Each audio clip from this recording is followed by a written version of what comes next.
అద్భుతమైన వీడియోలు ఖడ్గం మినిస్ట్రీ అనే ఈ ఛానల్లో బైబిల్కి సంబంధించిన ఇలాంటి లేటెస్ట్ వీడియోస్ అప్డేట్స్గా వస్తాయి.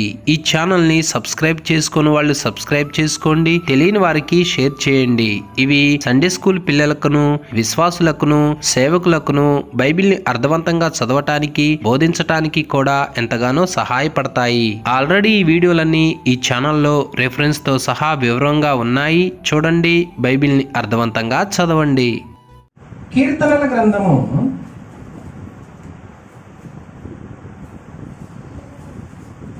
121వ కీర్తన 6వ వచనం.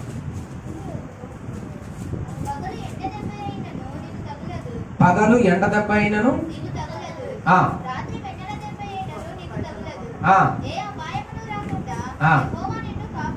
చాలు. పగులు ఎండ దెబ్బ అయినను, రాత్రి వెన్నెల దెబ్బ అయినను నీకు తగలదు. ఎండ దెబ్బ అంటే మనకు తెలుసు, వెన్నెల దెబ్బ అంటే రాత్రికాల సమయంలో వెన్నెలలో పండుకోవడం వలన ఒక విధమైన పక్షవాయువు వస్తుంది. అందుకనే ఇజ్రాయేలీ ప్రజలకు ఆ రోజు ఆ వెన్నెల దెబ్బ అనగా ఆ పక్షవాయువును నీకు రానేను అని చెప్పాడు అనమాట. ఈ అర్థాలన్నీ ఆల్రెడీ చెప్పా కూడా, ఆ బుక్ లో కూడా రాశారు, చూడండి. ఇప్పుడు మనందరం ఏ కాలంలో ఉన్నాము అనగా ఎండాకాలంలో ఉన్నాం. ఎడు చూసినా ఎండలు మండిపోతా ఉన్నవి. మరి ఈ కాలంలో బ్రతుకుతామా, బ్రతకమా, మనుగడను కొనసాగిస్తామా, కొనసాగించమా, నేనేంటి, నా కుటుంబం ఏంటి, నా పిల్లలేంటి, ఏమైపోతారో అన్న దిగులు, చింత, బాధ లోకస్తులకు ఉంటది. కానీ దేవుడు తన బిడ్డలతో ఏం మాట్లాడుతున్నాడు అంటే, పగలు ఎండ దెబ్బ నీకు తగలదు, నేను నిన్ను కాపాడుతాను అని దేవుడు చెబుతూ ఉన్నాడు. కనుక ధైర్యం వహించండి, బాధపడవద్దు. బైబిల్ గ్రంథంలో ఎండలో ప్రార్థించిన 3 వ్యక్తులు ఉన్నారు. ఎండలో మనమే అనుకునేరు, మనకే చెమట, మనకే ఆవిరి, మనకే ఒక్కపోత అని అనుకోవద్దు. అలనాడు భక్తులు కూడా చేశారు. అప్పుడు కూడా గొప్ప కార్యాలు, అద్భుతమైన కార్యాలు జరిగాయి. ఎప్పుడైతే శరీరానికి సుఖం అనేది అలవాటు చేస్తామో, సున్నితాన్ని అలవాటు చేస్తామో అది లోబడదు. ఎండ అయినా, మంచైనా, వర్షమైనా తట్టుకునేటట్లుగా ఉండాలి. హల్లెలూయా, అది అలవరుచుకోండి అమ్మా. మన దేవుడి సన్నిధిలో కాసేపు కష్టపడ్డా అది మన యొక్క దీవెన నిమిత్తమే అవుద్ది, కానీ మన యొక్క నష్ట నిమిత్తం కాదు. మొట్టమొదటి వ్యక్తి బైబిల్ గ్రంథంలో ఎండలో ప్రార్థించిన వ్యక్తి ఎవరనగా, ఆదికాండము 18వ అధ్యాయము 1వ వచనం.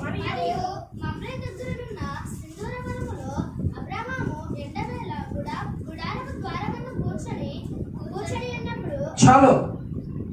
అబ్రహాము సింధూర వనములో ఎండవేళ ఎక్కడ కూర్చున్నాడు? ఎండవేళ, ఎండవేళ గుడారపు ద్వారం ముందు కూర్చుని ఉన్నాడు. మరి ఎండ కదా, బయటికి వెళ్ళాడు కదా, కాస్తంత ద్వారం ముందు కూర్చుని ఉన్నాడు. ఇలా కూర్చున్న అతనికి కన్నులెత్తి చూడగా యెహోవా కనబడ్డాడంట. అతనికి ఎవరు కనబడ్డాడు? యెహోవా కనిపించినాడు. ఆయన దూరంలో కనిపించినాడు. 3 దేవదూతల్లో వస్తా ఉన్నారు. ఈ దృశ్యాన్ని అబ్రహాం అలనాడు చూశాడు. ఎండవేళ చూశాడు. చూడగానే అబ్రహాము, ప్రభువా, యెహోవా, నేను నీ దగ్గరికి రావటం ఎందుకులే గాని ఈ ఎండ వడదెబ్బ తగులుద్ది నాకు, నీవే నా దగ్గరికి రానంట్లా. మనిషి ఎప్పుడైనా తగ్గించుకుని దేవుని దగ్గరికి వెళ్ళటం నేర్చుకోవాలి. అది ఎండ, మంచ, వాన అది కాదు ముఖ్యం. కనుక ఎప్పుడైతే దేవుని అతను చూశాడో, యెహోవా నా ఎదురు ఉన్నాడు, దేవుడు నాకు కనిపిస్తా ఉన్నాడు, ఆయన దూరంగా ఉన్నాడు, ఆయన నన్ను దాటిపోక మునిపే, నా ఎదురు నుంచి వెళ్ళిపోక మునిపే, తన దారిని వెళ్ళిపోక మునిపే గవాన్ అతని దగ్గరికి వెళ్ళాలి, ఆయన దగ్గరికి వెళ్ళాలన్న ఉద్దేశంతో అబ్రహాం ఏం చేశాడు? తర్వాత అతడు కన్నులెత్తి చూసినప్పుడు అతడు వారిని ఎదుర్కొనుటకు పరిగెత్తి నేల మట్టుకు వంగి ప్రభువా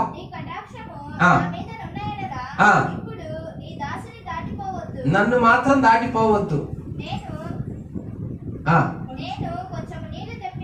నేను నీకు కొంచెం నీళ్లు తెప్పిస్తా, ఎండ కదా,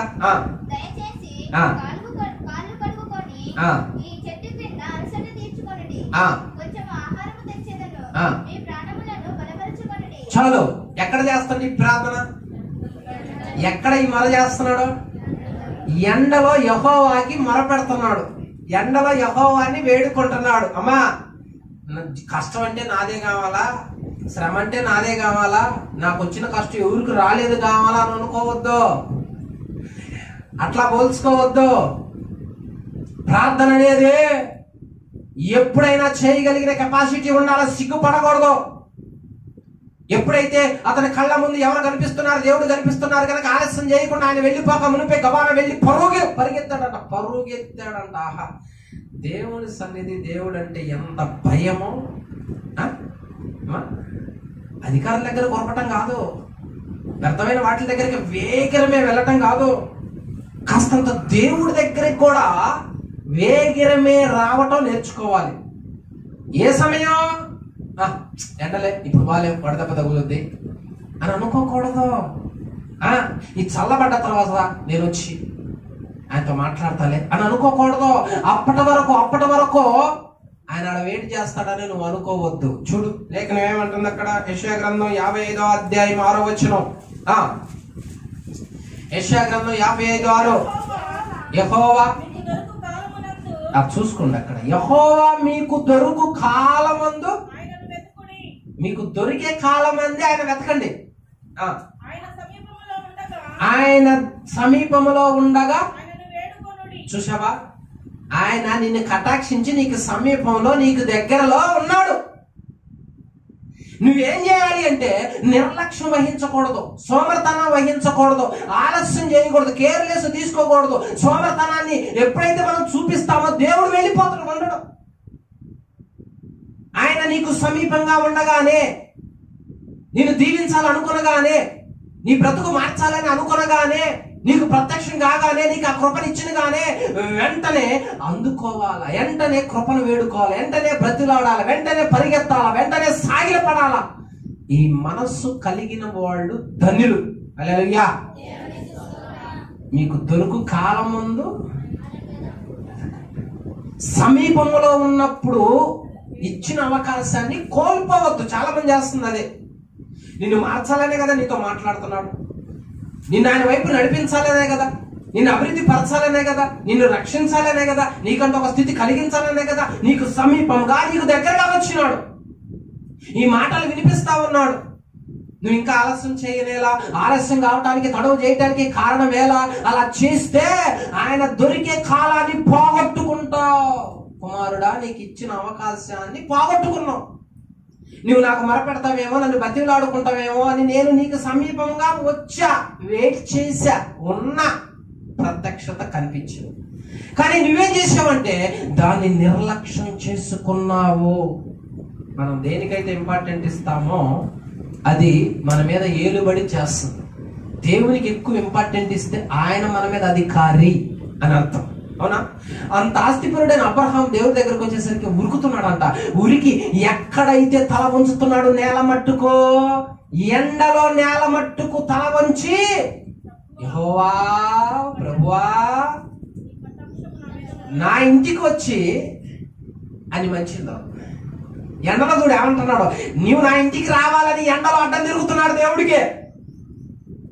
వదిలిపెట్టేటట్టు లేదు. నీవు నా ఇంటికి రా, అంత మంచి ఇస్తాను, కాస్తంత భోజనం పెడతా, ఆరగించి తిని వెళ్ళు అంటున్నాడు. నేను రాను అంటే మాత్రం అక్కడే తెస్టేసుకునేటట్టున్నాడు ఆ భక్తుడు.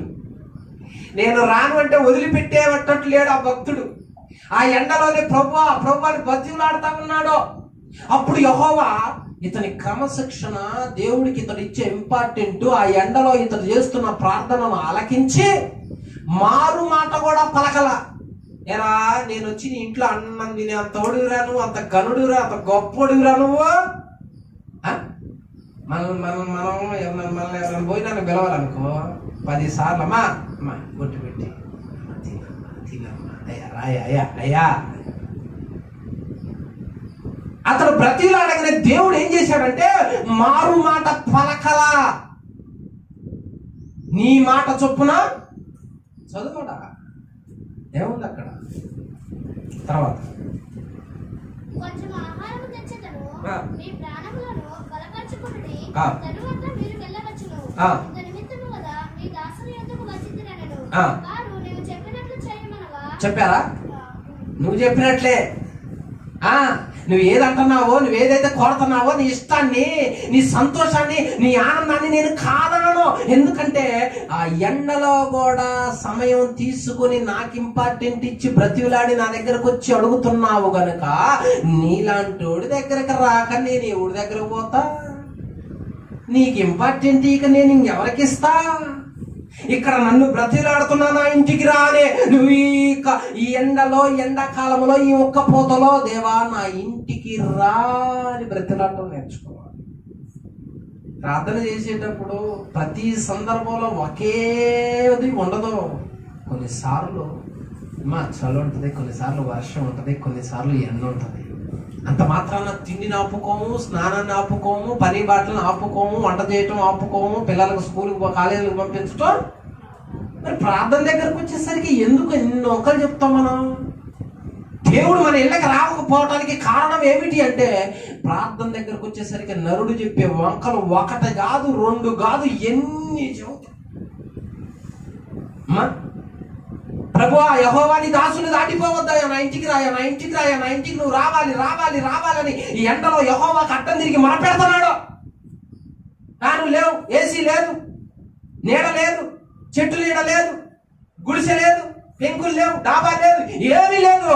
ఈ ఎండలో తల నేల మట్టుకు వంచి అడుగుతున్నాడంట. ఎంత క్రమశిక్షణ! హల్లెలూయా! మనమే కాదు, అలనాడు వాళ్ళు కూడా దేవునికి ఇంపార్టెంట్ ఇచ్చారు. మన ప్రార్థన చూసి దేవుడు మన దగ్గరికి రావాలి, ఇతను దీవించాలి అనిపించాలి. అర్థమైంది? కాబట్టి అలనాడు కిలోమీటర్ల సైతము సైకిల్ దొక్కి కాలినడకతో సువార్త చేశారు. యేసుక్రీస్తు వారు మధ్యాహ్న కాల సమయంలో ఒక వేశ్య కోసం బావి దగ్గర వేచి. నేను అడుగుతున్నా, వేసే వచ్చిన తర్వాత ఏసై వచ్చిందా? ఏసై వచ్చిన తర్వాత వేసి వచ్చిందా? అంటే దేవుడు ముందు వెయిట్ చేస్తున్నాడు. అంటే ఆయనకంత క్రమం ఉంది, ఆయనకంత టైం మెయింటింగ్ ఉంది. మరి మన దగ్గరకు వచ్చేసరికి అసలు మనం ఏ పాటోళ్ళం, మనం ఎంతటోళ్ళం? దేవుడు మనకిచ్చే ఇంపార్టెంట్ అదే అయితే మనం ఇచ్చే ఇంపార్టెంట్ ఎట్లా? ఇక్కడికి వచ్చేసరికి అబ్రహాం నేను రాలే నువ్వే రా అంటలా, ఇతను వెళుతున్నాడు ముందు. దేవుని యొద్దకు రండి, ఆయన మీ యొద్దకు వచ్చాడు అనేసరికి దేవుడు ఏమంటున్నాడంటే ఇప్పుడు కాదులే ఈసారి వస్తాంలే అని కూడా అంటలా. ఎరా నీ ఇంటికి వస్తా, నా రేంజ్కి తగ్గట్టు భోజనం పెడతావా? నా రేంజ్కి తగ్గట్టు దేనిలో పెడతావు? ఇస్త్రాకులు పనికిరావు మనకే. ఎన్ని ప్లేట్లు కావాలా? ఏట తెగాల్సిందే, మొక్క ఉండాల్సిందే, మునుసు కూడా ఉండాల్సిందే, కిన్నీలు కూడా కావాలా, మరి రేంజ్ ఉండాలా, గంటల పెరుగు ఉండాలా, మరి చేతులు కడిగేవాడు ఒకడో, కచ్చిప్పించేవాడు ఒకడో, మరి అదొకడో, 4 బతిలాడేది ఒకడో, ఏమనుకున్నా మరి రేంజ్ అంటే ఈ ఎంత మనుషులు అతికించుకుంటారు. కానీ దేవుడి దగ్గరకు వచ్చేసరికి నువ్వు నాకేం పెడతావు అని కూడా అనలా. నీ మాట చొప్పున నువ్వు ఏది ఇస్తావు అదే తింటా. అది ప్రేమ. ప్రేమ అంటే అదే ప్రేమది.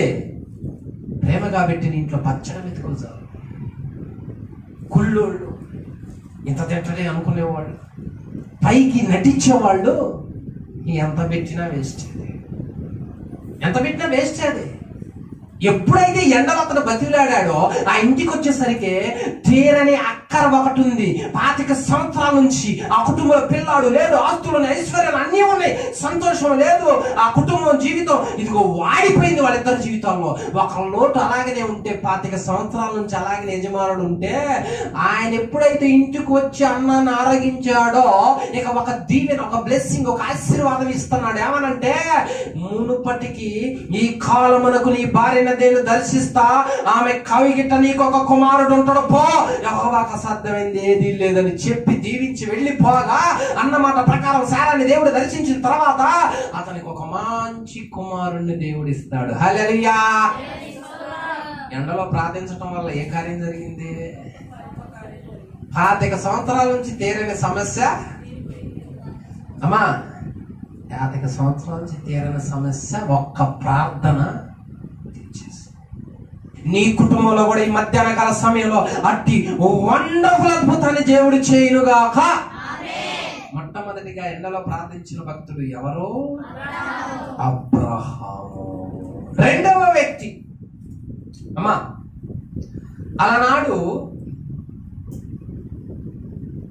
మోషే తర్వాత ఇజ్రాయేలీ ప్రజలను యెహోషువ నడిపిస్తున్నప్పుడు యెహోషువ మీదకి మోయాబీలు వస్తారు యుద్ధం చేయడానికి. 5 రాజులు, ఒకళ్ళు కాదు, ఇద్దరు కాదు, 5 రాజులు వస్తారు అతని మీద యుద్ధం చేయటానికి. ఇతనేమో ఒకడు. ఆ 5 ఓడించాలి. దేవుడు ఏమంటాడంటే నీవు క్షేమంగా వెళ్ళు, నువ్వేం భయపడద్దు, ఆ 5 నీ చేతికి అప్పగిస్తానని భరోసా ఇచ్చి ధైర్యం ఇచ్చి యెహోషువని యుద్ధానికి పంపిస్తాను. యెహోషువకి దేవుడు మోయాబీలను అప్పగిస్తాడు. యెహోషువ మోయాబీల దగ్గర యుద్ధం చేస్తున్నాడు. యుద్ధం చేస్తుంటే వాళ్ళేమో 5 రాజులాయ, పెద్ద సైన్యమాయ. ఆ యుద్ధం చేయగా అమ్మా, మరి వాళ్ళందరినీ హతమార్చాలి అంటే ఒక్క రోజులో టైం సరిపోదు. సూర్యుడు ఉదయించాడు, నడినెత్తి మీదకి వచ్చాడు. ఇక సూర్యుడికి కనుక అస్తమిస్తే సైనికులు తప్పించుకుంటారు, పారిపోతారు, పని పూర్తి కాదు, శత్రు మిగులుతుడు కనుక ఆ సమయంలో యెహోషువ ఏమని ప్రార్థన చేస్తున్నాడు చూడండి. అక్కడ యెహోషువ గ్రంథం 10:12.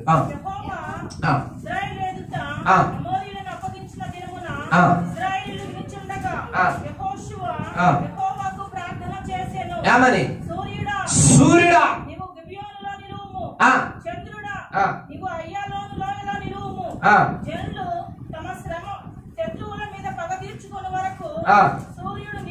సూర్యుడు నిలిచెను, ఆగెను హల్లెలూయా. సూర్యుడు ఎక్కడ నిలబడ్డాడు చెప్పలేదు. గిబియోనులోనే, ఆకాశంలో మధ్యలో అక్కడే స్టాప్.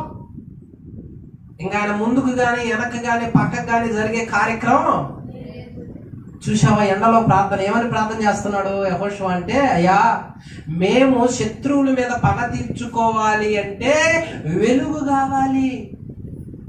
మనకి ఎండ లేకపోతే మన పనులు మనం చేసుకోలేము, చీకటి అయిందంటే అడుగు తీసి ముందుకెళ్ళలేము. కాబట్టి అలనాడు యుద్ధంలో శత్రువులు తప్పించుకోకుండా ఉండాలి అంటే యెహోషువకి వెలుగు కావాలి. ఆ వెలుగు ఉంటేనే శత్రువుల మీద పగ తీర్చుకోగలడు. కనుక యెహోషువ దేవునికి ఎండలో ఏమని ప్రార్థన చేస్తున్నాడంటే, యెహోవా ఈ సూర్యుని అలాగనే నిలవమని చెప్పు, నడినెత్తి మీద అలాగనే ఉండమని చెప్పు, సూర్యుని దాటిపోవద్దని చెప్పు. శత్రువుల మీద పగ తీర్చుకోవడానికి ఎంత టైం అయితే అంత పట్టుద్దో అప్పటి వరకు సూర్యుని అలాగనే ఉంచు. సూర్యుడి వెలుగు లేకపోతే యుద్ధం చేయలేము, శత్రువు తప్పించుకొని పోతాడు, వాడు తప్పించుకొని పోతే మాకు ప్రమాదము ప్రభువా అని ప్రార్థన చేసినప్పుడు దేవుడు అంట వాళ్ళ యుద్ధంలో కావలసినంత వెలుగుని సూర్యుని అలాగనే ఆకాశంలో మధ్యన నిలబెట్టాడంట. హల్లెలూయా. ఇప్పుడు మొదటిగానేమో ఎండలో ప్రార్థించిన వ్యక్తి అబ్రహాము, రెండవదిగా ఎండలో ప్రార్థించిన వ్యక్తి యెహోషువ. ఎందుకు ప్రార్థిస్తున్నాడు ఎండలో? శత్రువుల మీద గెలవటానికి. ఎండ కావాలి, వెలుగు కావాలి అంటున్నాడు. బానే ఉంది, బాగా గమనించండి. అదే చీకటి పడితే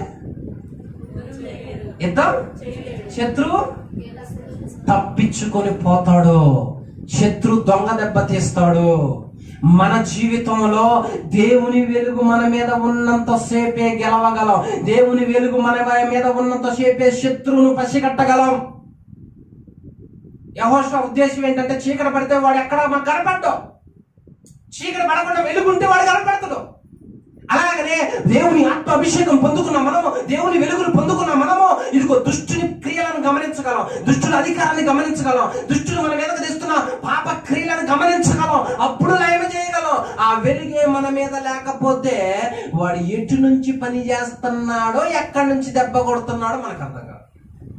అర్థమైందా? చూడండి లేఖనం ఏమంటున్నారు. యోహాను సువార్త 11వ అధ్యాయము 9-10 వచనం. యోహాను సువార్త 11వ అధ్యాయము 9-10 వచనం. అప్పుడు యేసు ఒకడు పగటి వేళ నడిచిన ఎడల తొట్టుపడడు, రాత్రి వేళ ఒకడు నడిచిన ఎడల వాడికి వెలుగు లేదు గనక. వెలుగు లేనోడు ఏం చేస్తాడు? అమ్మా, నిజమైన వెలుగు ఉండెను, అది ఈ లోకమునకు వచ్చి ప్రతి మనుషుని వెలిగించుచుండెను. ఆ వెలుగులో ఉన్న వ్యక్తి మాత్రమే దుష్టుని ఎదిరించగలడు, దుష్టుని పసిగట్టగలడు, ఇది తప్పని చెప్పుకొనగలడు, ఇది పాపమని చెప్పుకొనగలడు, దాని దగ్గరికి వెళ్లకుండా ఉండగలడు. దేవుడు మన మీద ఉదయిస్తున్నప్పుడు, దేవుని ప్రకాశం మన మీద ఉన్నప్పుడు, ఆయన ఆత్మ మన మీద అనుగ్రహించబడ్డప్పుడు మనం ఏమి చెయ్యాలి అంటే ఆ వెలుగు ఉండగానే మనం చేయాల్సింది మనం చేయాలి. ఆ వెలుగు తీయబడ్డ తర్వాత ఇక మంచేదో చెడ్డేదో మనం గమనించలేము, చీకటిలో యుద్ధము చేయలేము. హల్లెలూయా. అర్థమవుతుందా? ఒక వ్యక్తిని యుద్ధంలో గెలవాలి అంటే వాడు ఎక్కడ ఉండో మనకి వెలుగు కావాలి, ఎండ. ఆత్మీయ జీవితంలో మనము పడిపోకుండా ఉండాలంటే వెలుగులో ఉండాలి. దేవుని వెలుగు మన చుట్టూ ఉండాలి, ప్రకాశిస్తూ ఉండాలి. ఆ వెలుగు కలిగిన వ్యక్తే ఎక్కడికి వెళ్ళినా చీకటిని చూడగలడు, చీకటిని గమనించగలడు, చీకటి క్రియలను గుర్తించగలడు. చాలా మంది మందిరాలకు వస్తారు కానీ చీకటి క్రియలను గుర్తించలేరు. యెషయా గ్రంథం 60వ అధ్యాయం 1-2 వచనాలు చూడండి. చీకటిని ఎవరు గుర్తించగలుగుతారు? చూడుము, భూమిని చీకటి కమ్ముచున్నది, కటిక చీకటి జలములను కమ్ముచున్నది.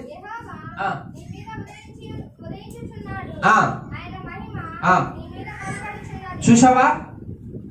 ఫస్ట్ ఏమంటున్నాడు? నీ మీదకి వెలుగు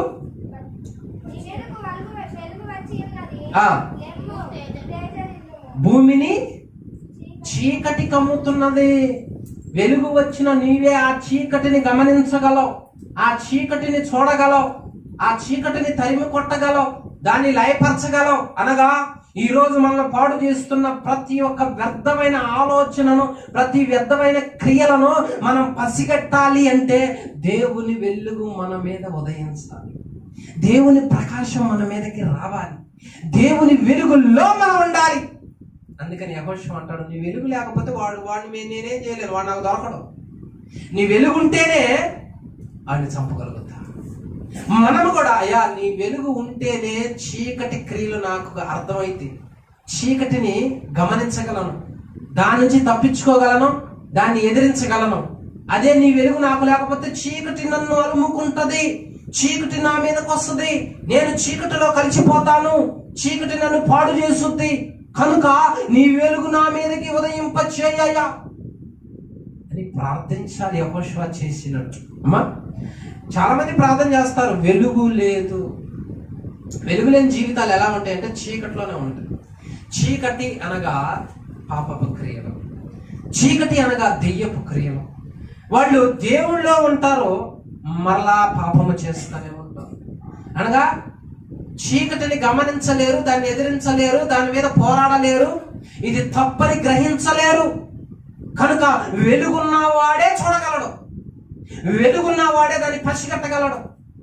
ఈరోజు ఎన్నో వాటిల్లో నరుడు బందీ అయిపోవటానికి కారణం ఏంటంటే ఇది చీకటి అని తెలుసుకొనలేకపోతా ఉన్నాడు.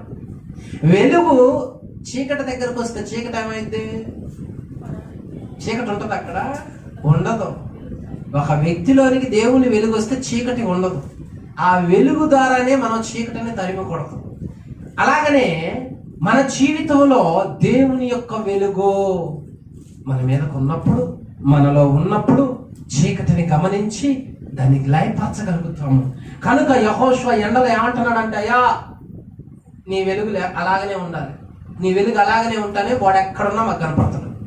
నీ వెలుగు తీసేసావా, పొద్దు అస్తమించావా, పొద్దు పొడిచిందా, వాడిని నేనేం చేయలేను, వాడిని నేను ఎదిరించలేను. నా ప్రార్థన ఆలకించు తండ్రి అంటే దేవుడు అంట తన బిడ్డల మీదకి అలాగనే యుద్ధంలో విజయం సాధించేంత వరకు వెలుగు నుంచాడంట. హల్లెలూయా. కనుక వెలుగులో మనం ఉండాలి, మనం వెలిగించబడుతూ ఉండాలి. దేవుని వాక్కు వెలుగు, దేవుని వాక్కు ఎందరిలో వస్తుందో వాళ్ళు వెలిగించబడతారు. జనములను చీకటి కమ్ముతున్నది. ఆ చీకటిలో ఉన్న ప్రజల అవతారం చూడు, వాళ్ళ భాష చూడు, వాళ్ళ వేషాలు చూడు, వాళ్ళ మాటలు చూడు, వాళ్ళ క్రియలు చూడు, వాళ్ళ ప్రవర్తన చూడు. వాళ్ళు చీకటిలో ఉండిపోయేది తప్పని కూడా తెలుసుకోకుండా ఆ విధంగా ఉన్నారే.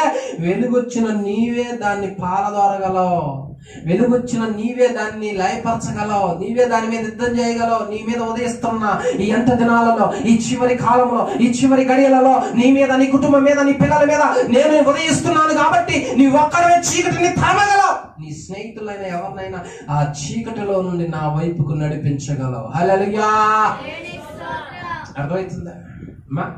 వెలుగు, దేవుని వెలుగు మన మీద ఉండాలి. సాతానుగాడికి తెలుసు, ఒక వ్యక్తి చీకట్లో నడిస్తే తొట్టు పడతాడంట. నువ్వు నేను వాక్యం చదవకుండా, దేవుని వాక్కులో ఉండకుండా ఉంటే చీకటే మనకు జీవితం. చీకట్లో నడుస్తున్నవాడు అనగా దేవునికి దూరంగా చెడ్డ కార్యాలు చేసేవాడు తొట్టు పడతాడు, అంటే పడిపోతాడు. ఏదో ఒక రోజు వాటిల్లో అతడు పతనమవుతాడు, అతని జీవితం కట్టుకోడు. అలా కాకుండా వెలుగులో ఉన్నవాడు తిన్నని మార్గంలో పయనిస్తాడు, చీకటి మార్గంలోనికి వెళ్ళడు. ఈ కాలంలో ఉన్న యవనస్తులకు చెప్పాలి ఈ మాట, ఈ కాలంలో ఉన్న యవనస్తులకు బోధించాలి ఈ మాటలు. వెలుగులో ఉంటేనే చీకటిని గుర్తుపట్టగలవు. చీకటి దూరంగా ఉంటుంది మనకి, చీకటి మనల్ని తాకలేదు. ఆయనలో వెలుగు ఉండేదో, చీకటి ఎంత మాత్రమో లేకపోయాను. దేవుడు వెలుగై ఉన్నాడు, ఆయనలో చీకటి ఎంత మాత్రమో. మన వెలుగై ఉంటే మనలో చీకటి ఉండదు. అర్థమవుతుందా? మనం వెలిగించబడాలని కోరుకుంటున్నాం. నీకు వెలుగు లేనందున బాధ లేదా? నీ కుటుంబానికి వెలుగు లేనందున బాధ లేదా? నీ పిల్లలకు వెలుగు లేనందున బాధ లేదా? వెలుగు సంబంధించిన దేవుడి వాక్యాలు నేర్పించావా? ఆయన ఆ భక్తి నేర్పించావా? వెలుగులో ఉందని ప్రార్థన చేపించావా? హల్లెలూయా. రెండవదిగా ఎండలో ప్రార్థించిన వాళ్ళు ఎవరు? యెహోషువ. నేను టయానికి ముగిస్తా. మొదటిగా ఎండలో ప్రార్థించిన ఆయన ప్రార్థిస్తే ఇంటికి వచ్చి దేవుడు దీవించాడు. రెండవదిగా వెలుగు లేకపోతే నేను చీకటిని, శత్రువుని గమనించలేనయ్యా, నాకు వెలుగుంటేనే కదా పోరాడగలను. నువ్వు ప్రార్థన చేస్తున్నప్పుడు దేవుని వెలుగు నీవు చూడాలి. నువ్వు ప్రార్థన చేస్తున్నప్పుడు దేవుని వెలుగు చేత నువ్వు నింపబడాలి. మోషే అనే మనుషుడు పర్వతం మీదకి వెళ్ళిండు. వెళ్ళేటప్పుడు బాగానే ఉండు, వచ్చేటప్పుడు మాత్రం మొహమాట లేదు, మొహమాట లేదైందే. చూడలేకపోయారంట, వాళ్ళు ముసుగేసుకున్నారంట. చీకటి కలిగిన వాడు వెలుగుతో పెట్టుకోలేడు, ముసుగేసుకున్నారంట మోషే ముఖం చూడలేక. దేవుని సన్నిధిలో వెలుగు కొరకు, దేవుని సన్నిధిలో దేవుడితో గడిపేవాడు వెలుగులో ఉంటాడు.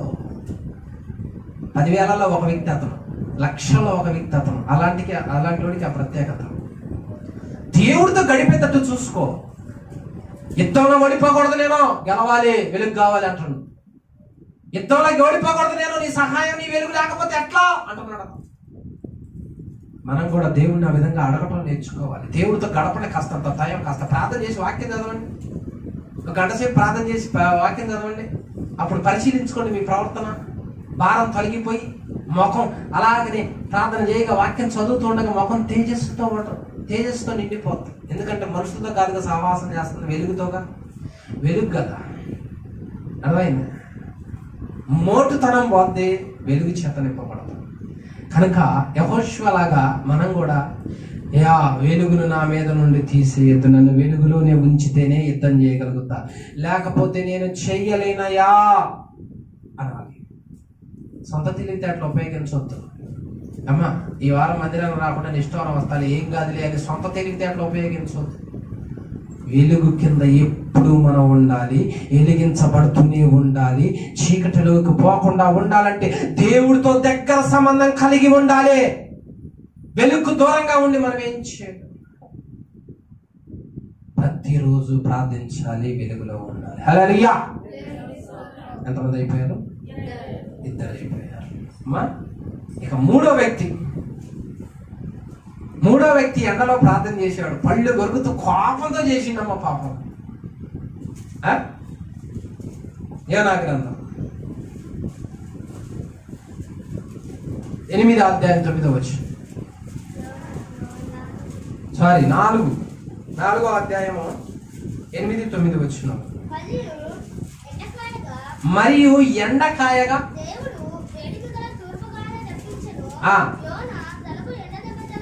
యోనా తలకి యోనా తలకి ఎండ దెబ్బ తగిలిందంట. సొమ్మసిల్లి బ్రతుకుట కంటే యోనా తలకి ఏమైంది? మీకు అది యోనా తానులాగా వినపడుతుంది. ఎండ దెబ్బ తగిలిందంట. ఎండ దెబ్బ తగిలిన తర్వాత ఆయన అంటాడు, బతకటం ఎందుకు, సస్తే పోలా. అమ్మా నీనివే పట్టణమునకు వెళ్ళి, నీనివే మహాపురమునకు వెళ్ళి దానికి దుర్గతి కలుగుతుంది, వాళ్ళు చేసే క్రియలు బాగలేవు, దిద్దుకోమని చెప్పాయా, లేకపోతే వాళ్ళ మీదకి 40 దినాలకి భయంకరమైన శిక్ష రాబోతుందయ్యా అని చెప్పన్నాడు. చెప్పాడు. ఒకరోజు చెప్పి ఊరు బయటికి వెళ్ళి, అమ్మా ఊరు బయటికి వెళ్ళి దానికి అది ఎట్లా నాశనం అయిపోద్దా అని చూస్తా ఉన్నాడు. దేవుడు ఏం చేశాడంటే 40 దినాల్లో చేస్తానన్న కార్యం చేయలా, ఆపేశాడు. ఆపేసేసరికి యోనా కోపం వస్తుంది, కడుపులో మండిపోతుంది. ఏంది నన్నేమో సముద్రంలో, నన్నేమో శాప కడుపులో 3 రోజుల నుంచి 30 తిప్పలు పెట్టి, ఇప్పుడేమో నేను పట్టం చేసిన తర్వాత ఏదో ఒకటి చేయడం వాళ్ళనే, ఇంత మాత్రానికి నువ్వు క్షమించే కాడికి నన్ను ఎందుకు పంపించింది, అప్పుడే ఆపుకుపోయావా, నేను అప్పుడే అట్లా అనుకుని పారిపోయా అంటున్నాను. అమ్మా అప్పుడు దేవుడు ఏం చేశాడంటే, వీటి సంగతి ఇంత కాదులే కానీ సొరచెట్టు ఒకటి పిలిపిస్తాడు ఆయన అన్న దగ్గర. ఆ సొరచెట్టు ఏం చేస్తాడు, ఒక రాత్రిలో పుట్టి అతనికి నీడ ఇచ్చేసరికి, అబ్బా ఏముందిరా నీడ, ఎట్టయినా దేవుడే పో, చికెన్ పాలా ఇచ్చిండు కాబట్టి అనుకుంటాం మనం. అయినా దేవుడేరా, మంచి జాబ్ ఇచ్చిండు, మంచి ఉద్యోగం ఇచ్చిండు, మా పిల్లలు పాస్ అయ్యారు. ఆ కాసేపటికి దేవుడు ఏం చేశాడంటే, ఓహో భలే పొగుడుతున్నాడుగా ఈడని తెల్లారి ఒక పురుగును పుట్టించి అది మొత్తం వడబడిపోయేటట్టు చేసేసరికి దేవానికి స్తోత్రం అంటాడంటే అనడో కోపం వచ్చి ఈ ఎండ దెబ్బకి బతకటం కన్నా సస్తే బాగుండు అనుకుంటుండో. అప్పుడు దేవుడు వాక్కు అతనికి ప్రత్యక్షమై ఏం మాట్లాడుతున్నాడు? న్యాయమే, ప్రాణం పోయేంత వరకు అంటుండో. తెక్క పుట్టింది ఎండ దెబ్బకి. కొన్నిసార్లు వీళ్ళు కూడా ఏంద్రా ఎడ చేసావంటే అయినా తెక్క పుట్టింది, కాపు వచ్చి. దేవుడు అంటాడు, అరే సొరచెట్టు మీద ఎందుకు కోపడతాడు దగ్గర అంటే, ప్రాణం పోవునంతగా కోపపడుట న్యాయమే.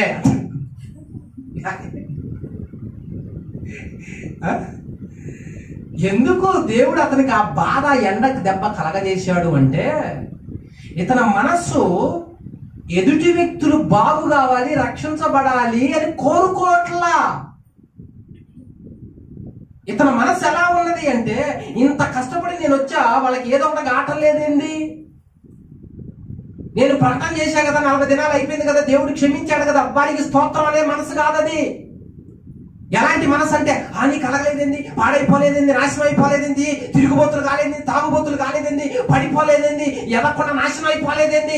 ఇలాంటి మనసు కలిగి ఉన్న వాళ్ళని దేవుడు ఏం చేస్తున్నాడంటే, ఓహో నీకు ఆ మనసు ఉందా, సరే ఆ నొప్పి ఏదో, ఆ దెబ్బేదో నీ దాకా వస్తే గానీ నీకు బుద్ధి రాదని ఆ ఎండ దెబ్బ అట్లా రుచి చూపించేసరికి సమస్యలు చచ్చిపోతే బాగుండో అంటున్నాడు. అప్పుడు దేవుడు అన్నాడు, ఎరా నీకు లెక్క వాళ్ళు కూడా మనుషులు కాదురా, వాళ్ళేమో అంతమైపోతే నీకు సంతోషమా?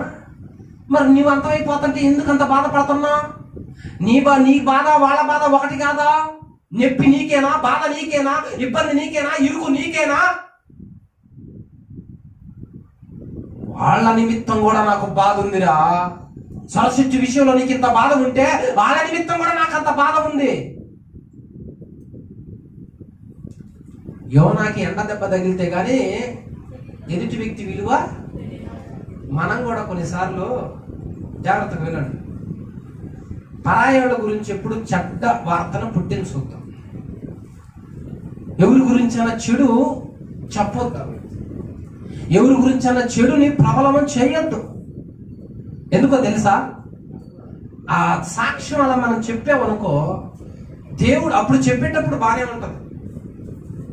ఎప్పుడైనా ఎవరి గురించైనా తప్పు ప్రకటన చేస్తాం అనుకో, అప్పటికి బాగానే ఉంటుంది. ఫర్ ఎగ్జాంపుల్, ఏ ఇంట్లో ఉన్న ఆడపిల్లల గురించో, ఏ ఇంట్లో ఉన్న భార్య గురించో, ఇంట్లో ఉన్న భర్త గురించో, లేదా పక్కింట్లో ఎవరి గురించో అయినా వాళ్ళ పరువు మర్యాద విలువలు తెలుసుకోకుండా వాళ్ళ గురించి చెడ్డ వార్తను పుట్టించావనుకో, సాటింపు చేసావనుకో, దేవుడు ఏం చేస్తారంటే, ఓహో నీకు అట్టుందా, వాళ్ళ గురించి నువ్వు చెప్పినప్పుడు వాళ్ళు ఎంత బాధపడ్డారో నీకు ఒక్కసారి టేస్ట్ చేసి చూపిస్తా చూడు, అప్పుడేదో నీకు తెలుస్తుంది అని ఒక్కసారి అదే బాధ మన మీదకి వస్తే వాళ్ళు ఎంత బాధపడ్డారో, ఎంత వేదన చెందారో అప్పుడు అర్థమైంది అన్నమాట. కొంతమందికి అనుభవం వస్తేనే అసలు అర్థమైంది. కొంతమంది అనుభవం వస్తేనే వామ్మ బాధ అంటే ఎట్టుంటుందా, వేదన అంటే ఎట్టుంటుందా, కష్టం అంటే ఎట్టుంటుందా, నిందలంటే ఎట్టుంటాయా, అవమానాలంటే ఎట్టుంటాయా. నిజంగానే వాళ్ళ గురించి చెప్పకపోయినా బాగుండేది. వాళ్ళు ఆ రోజు నేను ఇట్లా ప్రవర్తిస్తుంటే వాళ్ళు ఎంత బాధపడ్డారో, ఈ రోజు నేను అనుభవిస్తుంటే, నా పిల్లల గురించి చెడు చెబుతుంటే, నాకు ఇప్పుడు జనాల పిల్లలు తేడాగా ఉన్నారని వాళ్ళ గురించి సాటింపు చేసి వదిలిపెడితే, రేపు నీ పిల్లల గురించి అదే వార్త పుట్టించినప్పుడు ఏం జరుగుద్ది? గుండె పగిలిపోయే పరిస్థితి అయిపోయింది. ఎప్పుడు కూడా అందుకనే యోసేపు నువ్వు జైల్లోకి ఎందుకు వచ్చినవయ్యా అంటే,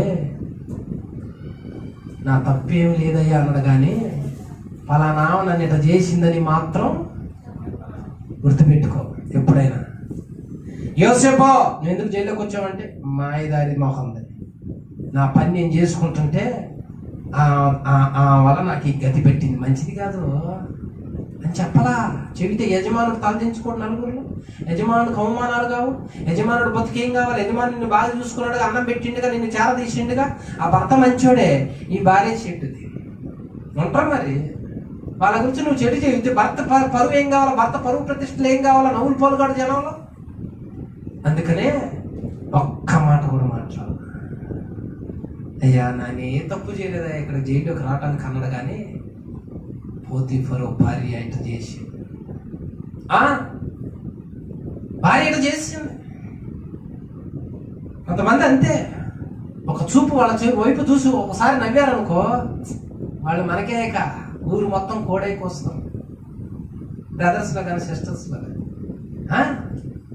వాళ్ళకి ఇప్పుడు అనర్థం కాదు, నరుడు ఏది విత్తునో కోయాలి, జాగ్రత్త.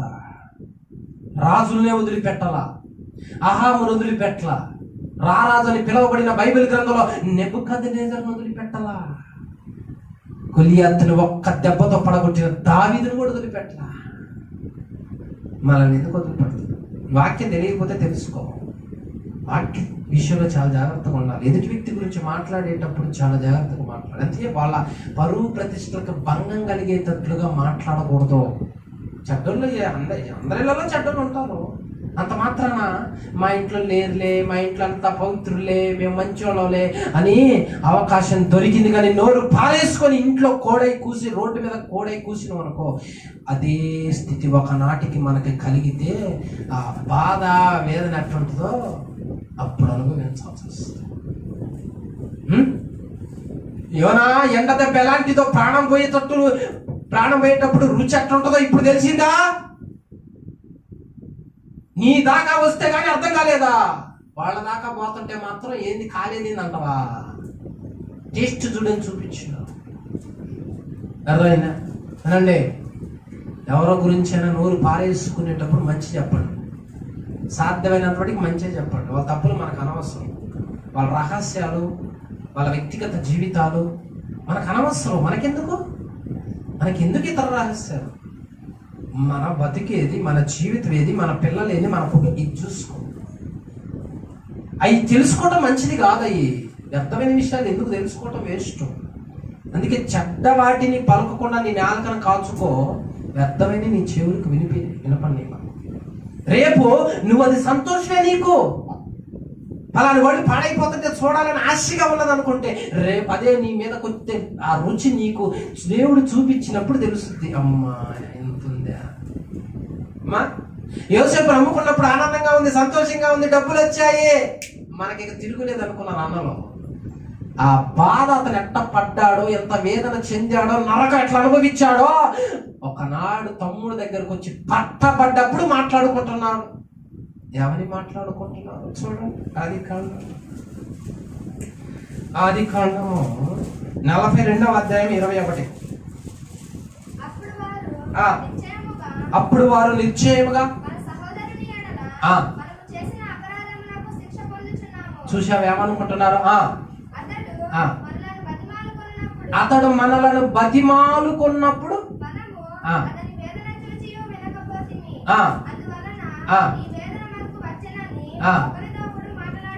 అతని వేదన చూసి మనం జాలి పడాలా? ఇప్పుడు ఏమొచ్చింది? వేదన. చూడు, అతని వేదన చూసి సంతోషించాం, ఆనందించాం, చప్పట్లు కొట్టుకున్నాం, కళ్ళు మంటలు సల్లారిపోయినాయి. కానీ వాడు ఎంత వేదన అనుభవించాడు. నా దాకా మన దాకా వస్తే గానీ తెలియలేదు అబ్బాయి అనుకుంటున్నారు అన్నదమ్ములు అందరూ కలిసి. అనుకుంటున్నారు అన్నదమ్ములు కలిసి. ఒక జీవితాన్ని పాడు చేయటం ఏమో సింపుల్, ఒక జీవితాన్ని బాగు చేయటం కష్టం. ఒక జీవితం చెడగొట్టాలని కక్షతో చెడగొట్టడం సింపుల్, ఆ జీవితాన్ని కట్టడం కష్టం. చాలా సార్లు నీ స్నేహితులు పాడు చేసావేమో చట్టాల బట్టల వైపు తీసుకుని వెళ్ళి, అదే స్నేహితుల్ని దేవుని వైపు ఎందుకు నడిపించలేకపోతున్నా? పోనీ వాడు ఎంత బాధపడ్డాడో, వాడి జీవితం ఎంత నాశనమై అల్లరైపోయాడో, నీ దగ్గరకు వచ్చేసరికి నువ్వు అనుభవిస్తున్నప్పుడు నీకు ఎట్లా అనిపించాలప్పుడు? వాడిని అనవసరంగా వాడికి మాయ మాటలు చెప్పి, అబద్ధాలు చెప్పి, మోసాలు చేసి వాడిని నాశనం చేశా.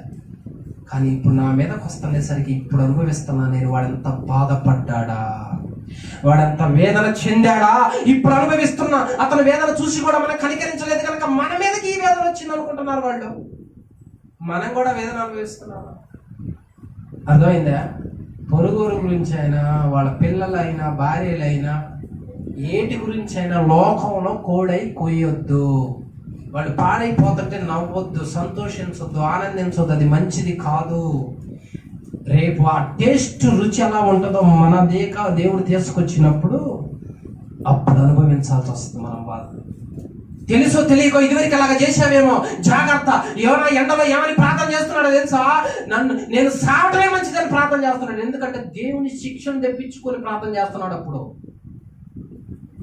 మొదటి వ్యక్తి ఎండలో ప్రార్థన చేసి దేవుడా ఇంటికి రా అన్నాడు. రెండో వ్యక్తి శత్రువులు లయం చేసేంత వరకు వెలుగు నా మీద ఉండాలన్నాడు. మూడో వ్యక్తి మాత్రము ఈ ఎండలో ఏమని చేస్తున్నాడంటే, నేను చచ్చిపోవటమే నాయనా అనుకుంటా. ఎందుకంటే శిక్ష తెప్పించుకొని చేస్తున్నా ప్రార్థన. ఎదుటి వ్యక్తి మేలు కోరేవాడు ధన్యుడు, ఎదుటి వ్యక్తికి కీడు కోరేవాడి మీదకి కీడే వస్తుంది. అందుకని దేవుడు అన్నాడు, నీవు ఈ విషయంలో బాధపడుతున్నావే, 1,20,000 మంది కన్నా ఎక్కువగా కుడి ఎడమలు కలిగి ఉన్న నా ప్రజలు పతనమైపోతుంటే నాకు బాధ ఉండదా, చింత ఉండదా? ఒక రాత్రిలో పుట్టి ఒక రాత్రిలో పతనమైపోయిన ఈ చెట్టు విషయంలో నువ్వు ఇంత బాధ కలిగి సొమ్మసిల్లి చస్తే బాగుంటున్నావే. అన్ని వేల మంది ప్రజలు చస్తావంటే నాకు నొప్పి కలగదా, బాధ కలగదా? నీవు ప్రేమ కలిగిన వాడివైతే, జాలి కలిగిన వాడివైతే, నీకు ఆ కృప ఉన్నట్లయితే, వాళ్ళు రక్షించబడాలని ఉపవాసం ఉండి కన్నీరు కాచి ప్రార్థన చేసి వాళ్ళ దేవుని వైపు నడిపించేవాడివి, వాళ్ళ బాగా కోరుకునేవాడివి. నువ్వు అది కాదు కాబట్టే నీ మీదకి ఏం తెచ్చుకున్నావంటే ఆ నొప్పిని, కష్టాన్ని తెచ్చుకున్నావు. బైబిలులోని ఆదికాండం నుంచి ప్రకటన గ్రంథం వరకు ఉన్న 1126 కఠిన పదాలు రిఫరెన్స్ తో సహా వాటి అర్థాలు గల బుక్ కావాల్సిన వారి క్రింది నెంబర్లకు కాల్ చేయండి. ఖడ్గం మినిస్ట్రీ అనే ఈ ఛానల్ ని వీక్షిస్తున్న మీ అందరికీ మా వందనములు. ఈ ఛానల్లో బైబిల్ కు సంబంధించి ప్రతి కఠినమైన పదాలకు అర్థాలు వస్తాయి. కాబట్టి ఈ ఛానల్ ని సబ్స్క్రైబ్ చేయండి, లైక్ చేయండి, కామెంట్ చేయండి, షేర్ చేయండి. ఆమేన్.